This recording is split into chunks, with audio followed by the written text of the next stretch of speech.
Good morning, people. This is Glenn. Another episode of A Day in the Life. How's everybody doing this morning?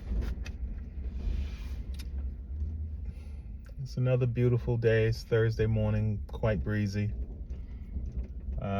Just pulled into the lot on the top level of our garage, the 9th floor, and just watched the weirdest thing. I watched the garage is pretty full. And I watched a couple drive around in their SUV on this floor, made 4 or 5 rounds. I'm not sure what they were looking for, but all the car spots are filled, and like I said, I think the garage is almost full. There's only a handful of spots coming up on this ramp that are still open. But I just stopped by to just ask you, what are your thoughts on this whole Signal app situation? It's been almost a whole day later, and you're sitting here and you're watching all of these news outlets like Fox, Newsmax. They're just gaslighting, when you know damn well that had the shoe been on the other foot if it was a Democratic president and his cabinet and someone from that cabinet leaked that information, or not so much leaked the information, but used that app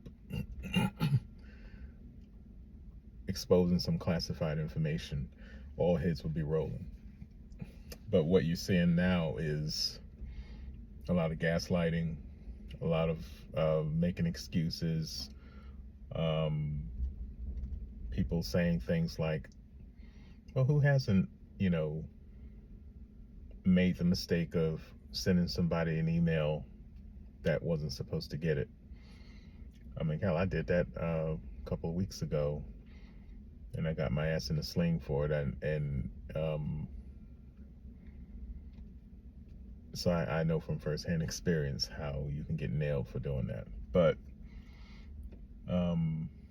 my thought is this: if you know what the government protocols are, policies and procedures, you're supposed to follow them.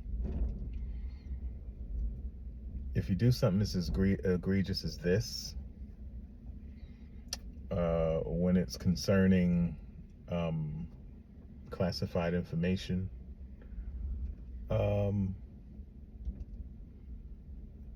if termination is the order of the day, that's what should have happened. But none of these people are going to get fired. Now they want to, drag the reporter who they leaked this information to. They added him to the email by accident, I guess. It's not his fault. And then they're mad because he actually reported it. That is a hot news story, and that is his job to report the news.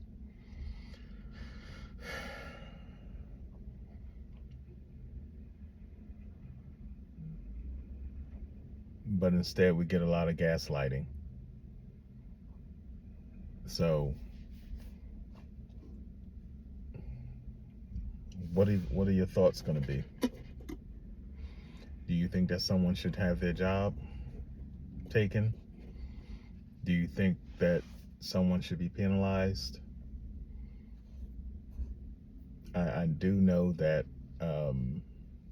there was an emergency hearing yesterday, and Tulsi Gibbard and some other people were grilled. It was like 2 or 3 people. They were grilled, and that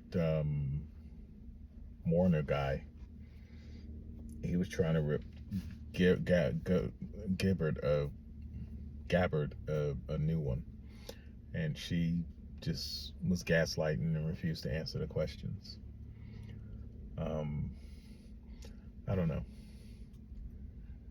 We'll see how this plays out. Most likely, nobody's going to lose their job because Trump's not going to let them lose their jobs. If it came down to someone getting voted out of their position, the Republicans aren't going to vote any of them out of their jobs. I think they're going to get away with it.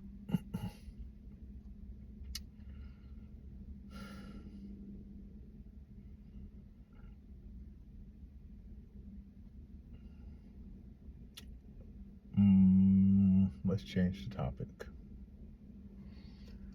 As you see, I do have on a Knicks hat, a Knicks cap, or lid, whatever you want to call it. I was so hyped about this team. Things looked promising at the end of last year, the way they closed out the playoffs and how they played in the playoffs. And they looked quite invincible for a while this year.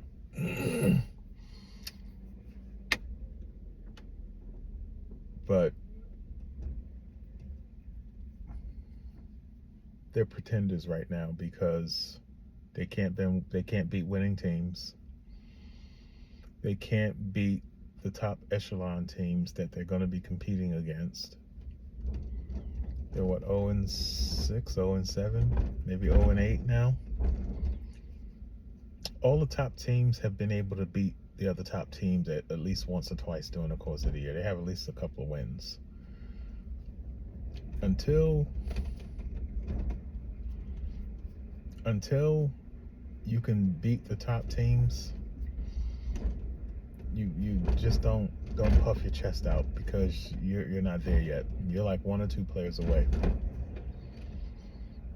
Then the injuries. You lose your point guard for a few weeks. That's gonna hurt. He should be back by the time the playoffs start. But by the time the playoffs start, their seed is gonna drop. They probably want to be in a 5th or a 6th seed, and you're going to have to deal with either Boston or Cleveland. And both of those teams have drubbed us this year twice each.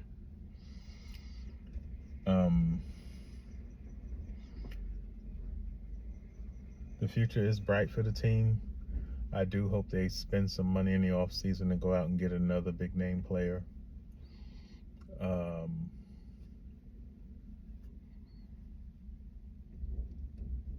Because until you can't really call them a contender until they start beating the top teams, and they've just not done that.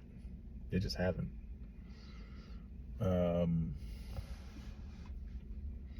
So we'll see. We'll see what the season holds, or what the rest of the season holds. My New York Mets,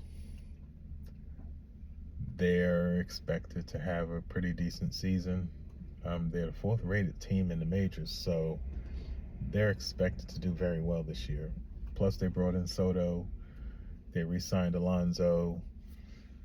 They replenished the pitching staff. We lost some good arms, but we got some back. They're still rated the number 4 team in the majors, which means that they're expected the Mets to win close to between 90 and 100 games this year, which would be great. They still got the Braves to contend with, as well as the Phillies in their division. And it's going to be a dogfight. Looking forward to it. And last but not least, my awful Dallas Cowboys. We've lost some key free agents. Lawrence is gone. Lewis is gone. Now we got to find replacements for them.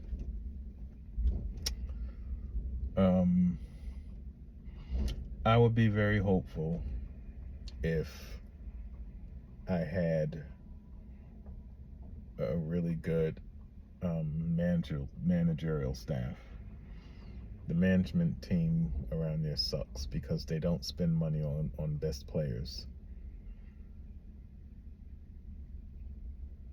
They shop for sales, budgets, um, second tier, third tier guys, or a top tier guy who's damaged. They'll spend money on.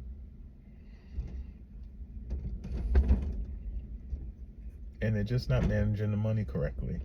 And they're just, my thing is this: until the Joneses sell that team and get some people in there who can run it properly, Dallas will not be winning another Super Bowl again anytime soon. They just won't. Because you sit there and you watch all the other teams take all the big players that are available to take, and they try to build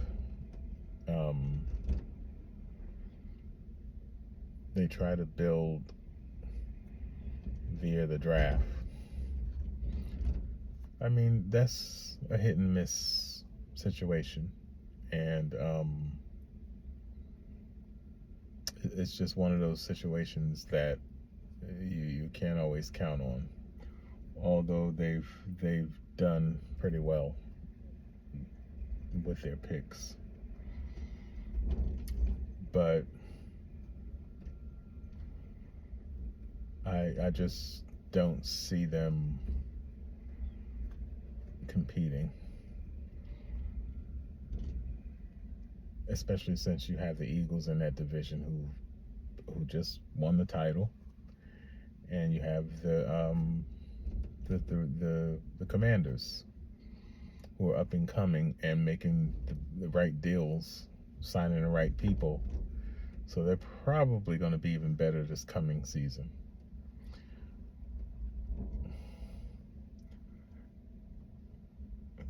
And if the Cowboys aren't careful,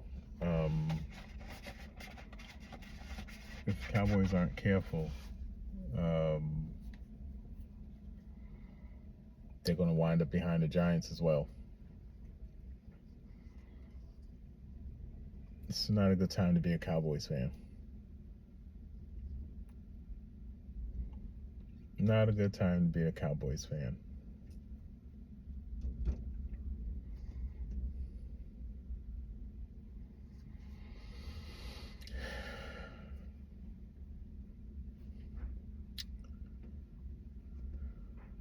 Now let's talk about my day-to-day.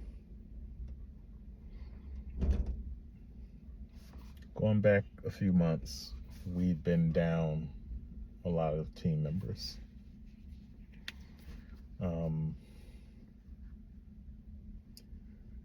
And then by the time December, January came around, we were down at least 3 or 4 full-timers. And running a busy outpatient lab the way we run, you can't afford to be short.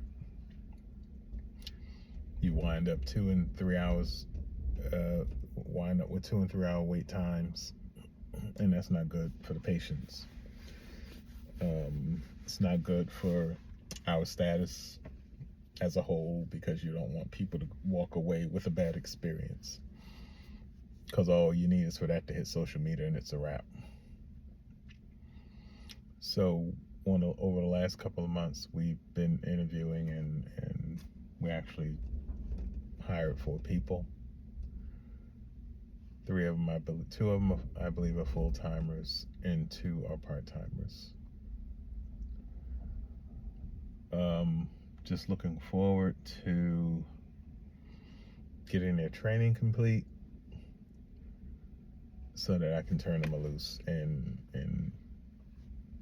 have them do what they do.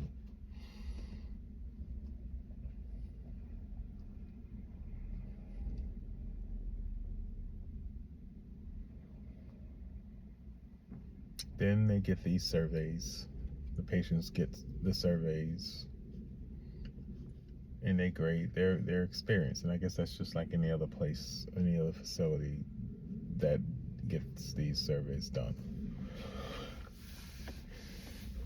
For the most part, we're getting good surveys. We're getting good reports back from the patients, and they're pleased with the service that they do get. Every now and then, you'll get a bad experience, and that shows up in the survey, and then I have to go back and review that and figure out why that happened, talk to the people involved, and make the necessary corrections or adjustments.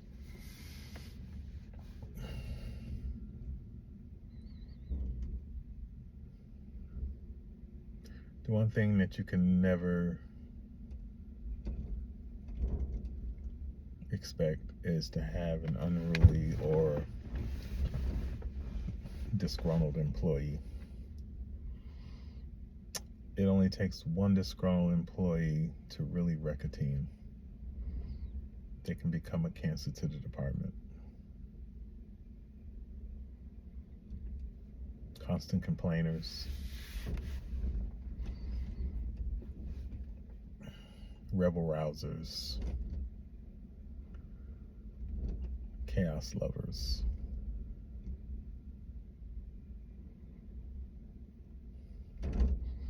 Cause the chaotic situation and then walk away like it wasn't them.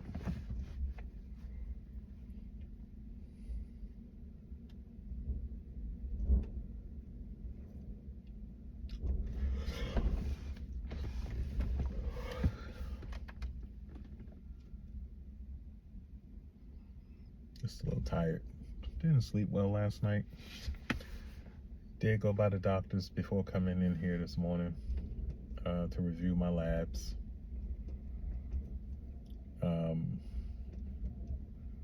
Overall, got a clean bill. Got a couple of things I need to work on. I need to got my lipids. My low density lipids are just a tad high, and I just have to cut back on the eggs and some of the other things, and do that in moderation instead of eating eggs 2 or 3 times a week, just even maybe once a week. And I really need to exercise, get out and do more walking, and that'll probably help get some of my numbers back to normal. I only have a handful of things that are out that are not normal, but everything else has been pretty good.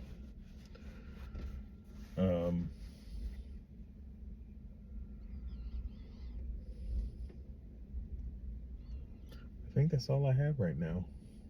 Just dropping line because I had the time to do one, and it'll help waste time or speed, or move time along quicker, because I'm about to go into work and start my day. Thank you guys for listening. Just remember to like if you like the content, subscribe if you want to continue to get content. If you want to continue to see my content. And we'll see you on the other side. Have a wonderfully blessed day, and be in continued good health. We'll talk to you again soon.